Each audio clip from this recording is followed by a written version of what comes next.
My dear brothers and sisters, a blessed Palm Sunday to each and every one of us, and we greet you with all our warm hearts from the Manila Cathedral as we gather this Sunday and start these blessed days of the Holy Week.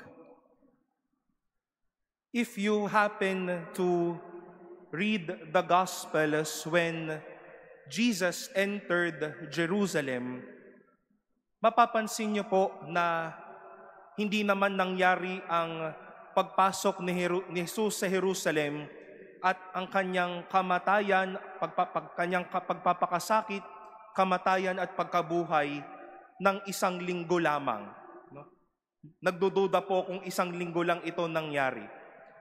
But it will be some chapters away to the immediate days of His passion, death, and resurrection. You might be asking me, or you might be asking the church, Father, why begin the Holy Week with our commemoration of Jesus entering the holy city of Jerusalem? Madami naman pong mga events sa Bible o sa buhay ni Jesus na pwedeng maging simula ng mga mahal na araw. We can begin maybe with Jesus feeding the 5,000. Imbis na palaspas ang iwagayway natin, magpamigay tayo ng tinapay. Father, we can maybe begin the Holy Week by remembering the ministry or the healing ministry of Jesus. Magpagaling tayo ng mga may sakit. Or maybe we can begin the week when the Lord called His disciples.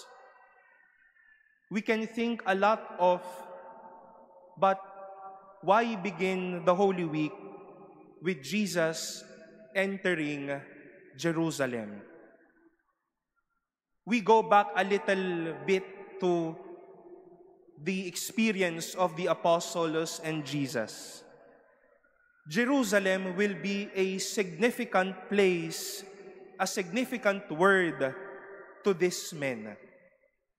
At sa madaming pagkakataon, maririnig nating sinasabi ni Jesus sa kanyang mga alagad na ang lugar na ito, in this place, I will be facing the chief priests, the scribes, and be killed.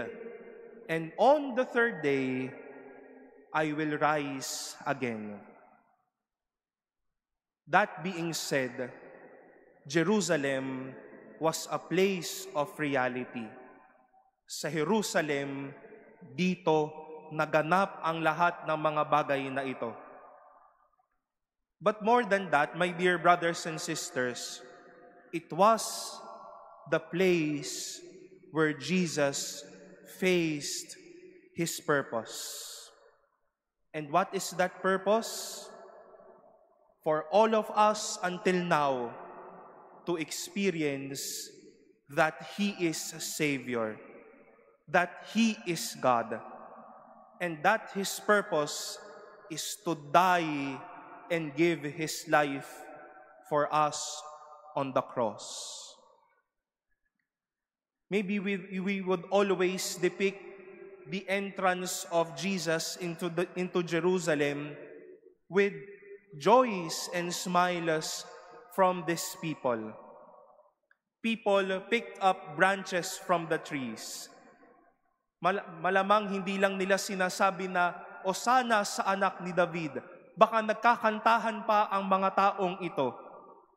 They would prepare linens habang pumapasok ang anak ng tao na ito. Nagtipon sila bilang mga magkakapatid sa lugar na ito. And maybe many more as we can imagine. But we can imagine Jesus being joyful because people knew Him very well and people welcomed Him.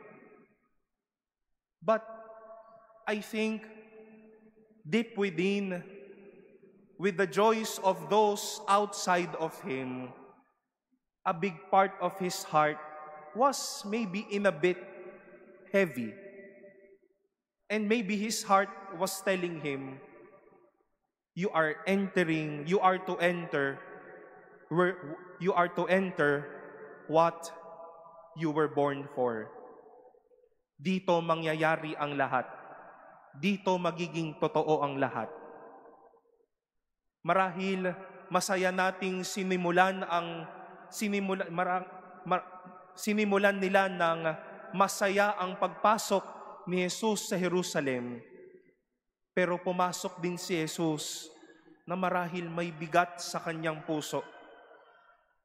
Pero sa pagpasok niya sa lungsod na ito, hindi nangibabaw yung bigat ng kalooban.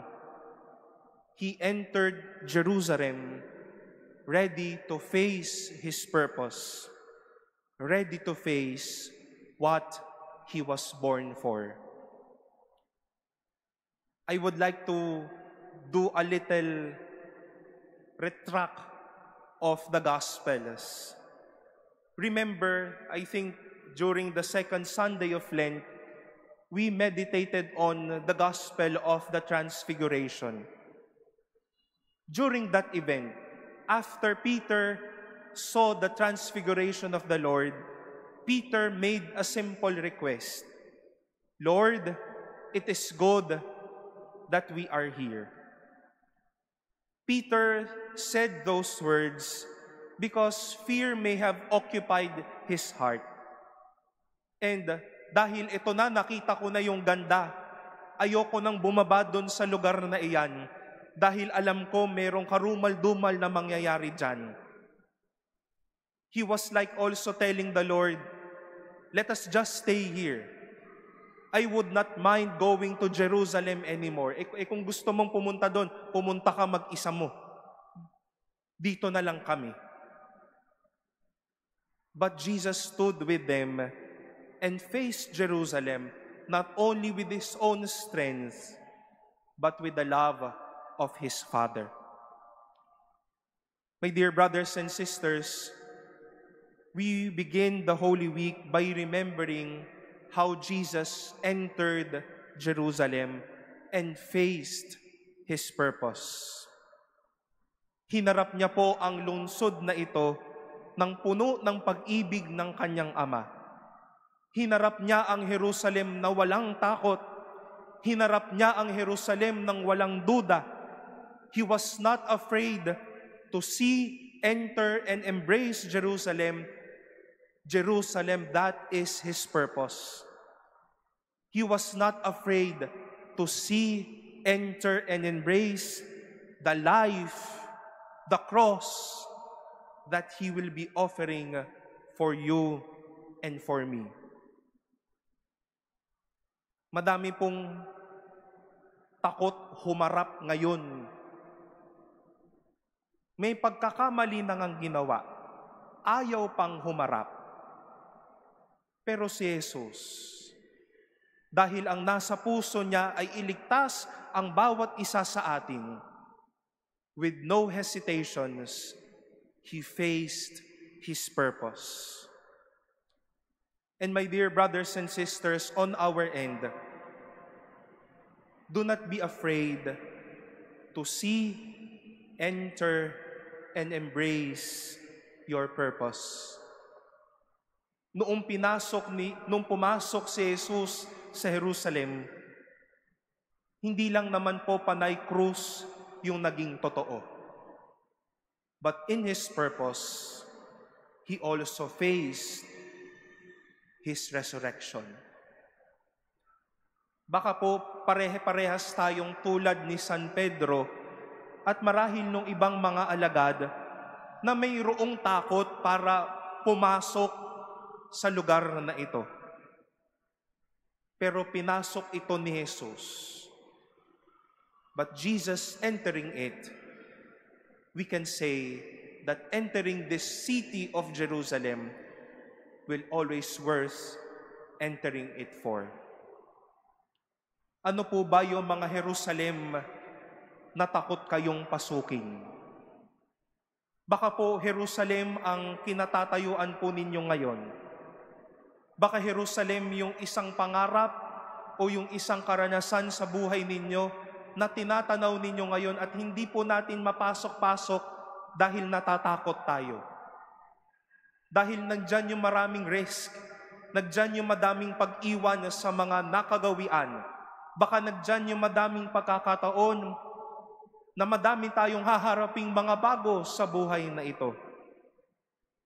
Jesus faced His purpose. And Jesus is also inspiring you. Face your purpose.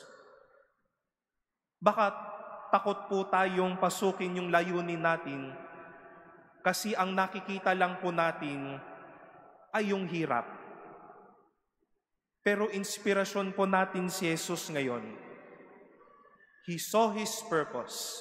He entered His purpose. At habang pinapasok niya ito, hinarap niya yung krus. Pero sa dulo ng kanyang layunin, ano po ang nangyari? May buhay na masaya. We shall end the Holy Week not only with the tears of Good Friday, but we shall end this week with the glory and the joy of the resurrection. You may be fearful in your own entrance to your purpose, but it will not definitely enter or end with us crying, but with us also experiencing our resurrections as well. My dear brothers and sisters, as we enter the Holy Week, as we enter Jerusalem with Jesus, as we enter our own Jerusalem as well, have no fear of seeing, embracing, and entering your purpose. It will not only about us suffering alone, but it will always be about the Lord with us, sharing our joys, and with us again, facing our resurrections.